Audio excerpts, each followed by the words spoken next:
Under my feet right now, you'll find soil, clay, minerals, and even a few creepy crawlies. But what else can be under there? Just 30 centimetres below ground, you could also find cables, pipes, and 132,000 volts of electricity. That's enough to power up to almost 10,000 homes and kill you in an instant. So, whether you're excavating to connect services to a high-rise or just putting in a letterbox, every time you dig, you run the risk of being injured by an electric shock from striking underground electricity cables. You could also cut the electricity supply to thousands of homes, schools and hospitals in your area and cause damage to plant and equipment, which could add up to millions of dollars and some pretty serious legal liabilities. Whatever the job, there's just one simple thing to remember before digging up any surface. If you don't know what's under the ground, don't dig. So how do you know? Well, it's easy. Just follow the 4 P's of safe excavation: planning, potholing, protecting, and proceeding. Before you even touch a crowbar or pick up a shovel, you have to plan your dig. First thing, get in contact with Dial Before You Dig. They're a free national referral service designed to prevent damage and disruption to the vast pipe and cable networks. You can find them by calling 1100, downloading the Dial Before You Dig app, or online at 1100.com.au. When you give your dig location, they'll pass your referral on to the affected asset owners, who'll then send the information directly to you. If there's anything you don't understand, contact your local electricity network provider. They can help. Once you have your plans, it's time to do your risk assessment. And this includes planning for any hazards that might pop up during your job. This can include checking the site conditions, including depth of excavation, and any visual clues of underground cables, like markings on footpaths and roads. Looking for faults or fractures in rocks, ensuring you have the right tools to carry out the work safely, and looking out for physical hazards like traffic, environmental conditions, unauthorised site access, and other nearby utilities, including overhead power lines. Whoa, whoa, whoa, hey, hey,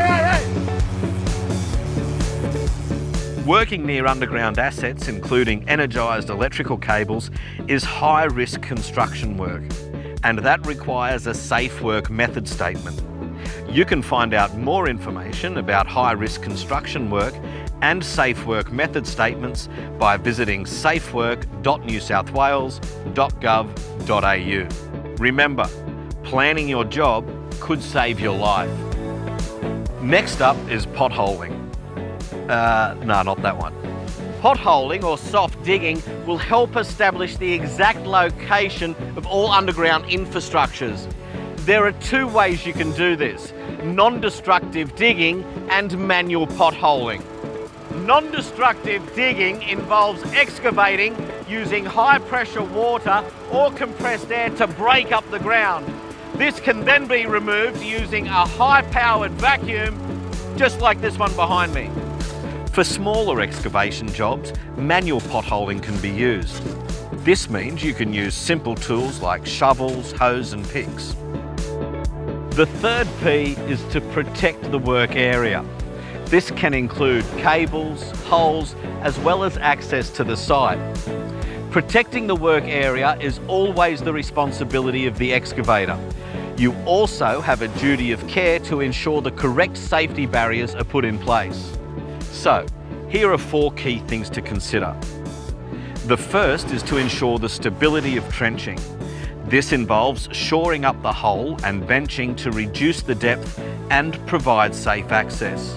For all open trenches on work sites, there must be secure and safe access and egress to the asset owners. This could be through adequate walkboards or other solid foundations. The excavation should also be properly fenced with appropriate safety signage to prevent unauthorised access. You may also need to appoint a safety observer, a worker whose role is to ensure work is carried out in accordance with the SafeWork method statement. That doesn't mean that the rest of the crew can slack off. It's everyone's responsibility to ensure a safe site. The safety observer will ensure safe distances from underground assets are maintained. When it comes to directional boring, you'll need to stop and get in contact with your local electricity network provider before the excavation takes place. So, now that you've planned, potholed and protected the site, it's time to proceed and get on with the job. But before you dig in, it's worth going through what to do if something does go wrong. If you strike a cable, don't panic. Call your local electricity network provider to switch off power or report damage and keep at least 8 metres away from the incident site. If the situation is not controllable, dial 000 straight away. If someone has suffered an electric shock, do not touch or attempt to rescue them, or you could end up seriously injured too. If the machine you're using touches a cable, remain on or inside your machine until the supply is disconnected. Excavation safety is all about being in the know, knowing the environment, knowing your tools and equipment, knowing the right steps to getting the job done properly without causing damage. Because knowing a few simple steps could save your life. So if you don't know, don't dig.